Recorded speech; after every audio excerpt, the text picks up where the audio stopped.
और मैं तो ये कहूँगा कि सीबीआई से भी ज़्यादा सक्षम बिहार की पुलिस है। मुझे धैर्य रखिए, 2 दिन लगे 4 दिन लगे, जो समय लगे, क्योंकि ब्लाइंड केस है, कोई एविडेंस नहीं है। नमस्कार, मैं रोहित कुमार, आप न्यूज़ फॉर नेशन देख रहे हैं। खबर बिहार में जहां पर अपराधी बेलगाम हैं और ऐसे में सरकार पर सवाल खड़े हो रहे हैं, तो इस तमाम चीज़ों के बीच में नीतीश कुमार को मिल गया है अपने पुराने साथी सुशील मोदी का साथ।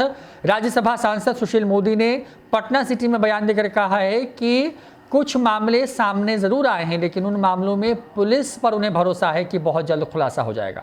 सुशील मोदी पटना सिटी में पहुंचे थे। खेल और सांस्कृतिक परिसर जो मंगल तालाब कैंपस में बनाया गया उसका उद्घाटन करने के लिए इस दौरान बिहार में पूर्व पथ निर्माण मंत्री नंदकिशोर यादव भी मौजूद थे। इसी कार्यक्रम में जो सुशील मोदी हैं उन्होंने नीतीश कुमार का साथ देते हुए कहा है कि बिहार में ऐसी सरकार है जो न किसी को फंसाती है न किसी को बचाती है। यहाँ पर सत्ता संरक्षित अपराधी जो हैं या फिर जो अपराध है उसको जो है एक तरीके से बढ़ावा नहीं दिया जाता है, ये कहना है सुशील मोदी का। इन तमाम चीज़ों के बीच में सुशील मोदी की तरफ से कहा गया है कि बिहार पुलिस सीबीआई से भी ज़्यादा अच्छा काम करती है।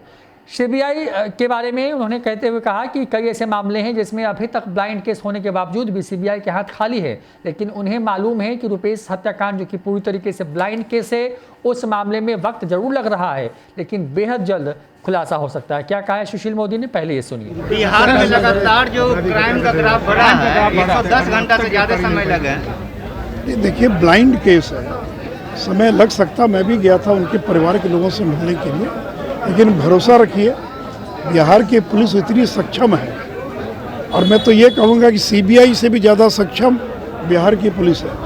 मुझे धैर्य रखिए, 2 दिन लगे 4 दिन लगे, जो समय लगे, क्योंकि ब्लाइंड केस है, कोई एविडेंस नहीं है, कोई सूत्र अपराधी छोड़कर नहीं गए। तो इसलिए पूरी सरकार लगी है, माननीय मुख्यमंत्री जी मॉनिटरिंग कर रहे हैं। और देखिए, इस सरकार की खासियत है कि यह अपराधियों को संरक्षण देने वाली सरकार नहीं है। इसके पहले की जो सरकार थी 15 साल तक, वो अपराधियों को संरक्षण दिया करती थी, अपराधी पकड़े नहीं जाते थे, अपराधियों को सज़ा नहीं होती थी। अपराधी पकड़े भी जाएंगे और उनको कड़ी से कड़ी सज़ा मिलेगी, जो थोड़ा धैर्य रखने की आवश्यकता है। को बनाया जा रहा है, फंड के नाम से जाना जाता है। नंदकिशोर जी के आग्रह पर मैंने अपने क्षेत्र विकास निधि की राशि दी है। मुझे बड़ी खुशी है कि बहुत शानदार भवन बनकर तैयार हुआ है और इसका लाभ पटना सिटी के लोगों को मिलेगा, और यह खेल कूद और सांस्कृतिक गतिविधियों का एक बड़ा केंद्र बन सकेगा। कोरोना को लेकर जो भ्रम फैलाया जा रहा है, क्या अपील करना चाहिए? नहीं, देखिए, इस पर कोई राजनीति नहीं होनी चाहिए। मुझे बड़ा दुख है कि इस देश में और राज्य में हर चीज़ पर राजनीति होने लगती है। एक कोरोना का टीका कोई नरेंद्र मोदी जी ने तो तैयार नहीं किया है, ये तो देश के वैज्ञानिकों ने तैयार किया है और रिकॉर्ड समय में तैयार किया है। जहाँ बाकी बीमारियों के टीके के निर्माण में 10 साल 20-20 साल लगते थे, 1 साल के भीतर देश के वैज्ञानिकों ने कोरोना के टीके का आविष्कार किया है। और अब इसको लगाने को लेकर राजनीति हो रही है, कौन पहले लगाएगा कौन बाद में लगाएगा। अगर नेता लोग पहले लगाते तो यही लोग कहते कि देखिए, जनता को छोड़ दिया और अपनी जान बचाने के लिए पहले नेताओं ने लगवा लिया। इसलिए कोई राजनीति नहीं होनी चाहिए, और ये टीका पूरी तरह से सुरक्षित है। और इसलिए जिसका जब नंबर आता है, जो ये प्राथमिकता तय की गई है, उसके अनुसार ये टीका लोग लगवाएं। और लेकिन कोरोना से अभी भी सावधान रहने की जरूरत है। मैं देख रहा हूँ कि लोग लापरवाही बरत रहे। लोगों को लग रहा है कि टीका आ गया तो अब कोई मास्क की आवश्यकता नहीं है। और देखिए, टीका पहला डोज के बाद दूसरा डोज 14 दिन के बाद लगेगा। इस बीच में भी कोई कोरोना से प्रभावित हो सकता है, और टीका लगने के लगभग 3 सप्ताह के बाद एंटीबॉडी डेवलप करेगा। तो यानी टीका लगने के बाद भी 1.5 महीने तक किसी को भी कोरोना हो सकता है। तो लोग यह न समझें कि टीका आ गया तो अब कोरोना नहीं होगा। आपका नंबर कब आएगा कौन जानता है। इस देश में 120 करोड़ की आबादी है, तो साल 1.5 साल लगेगा नंबर आने में।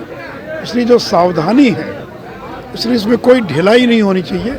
मास्क का इस्तेमाल और दूरी बनाकर रखना जो है, इन सारी चीज़ों का और पालन होना चाहिए। तो आपको बता दें कि लगातार रुपेश सिंह हत्याकांड मामले के बाद सरकार पर सवाल खड़े हो रहे हैं, क्योंकि जिस जगह पर हत्या हुई वहां से मुख्यमंत्री का सचिवालय आवास 2 से 2.5 किलोमीटर की दूरी में ही है। पॉश इलाका माना जाता है और रुपेश सिंह इंडिगो जो विमान सेवा है उसके पटना में स्टेशन हेड के तौर पर काम कर रहे थे। उनकी हत्या के बाद से 5 दिन गुजर चुके हैं, अभी तक अपराधी पकड़ में नहीं आए हैं। तमाम चीज़ों के बीच में अब रुपेश सिंह की हत्या के मामले में जो है जिस तरीके से विपक्ष हमलावर है, जिस तरीके से सवाल खड़े किए जा रहे हैं तमाम चीज़ों के बीच में, अब सुशील मोदी ने कहा है कि बिहार पुलिस पर भरोसा रखिए, बहुत जल्द जो भी दोषी होंगे वो सलाखों के पीछे होंगे। फिलहाल इतना ही, देखते रहिए न्यूज़ फॉर नेशन। नमस्कार।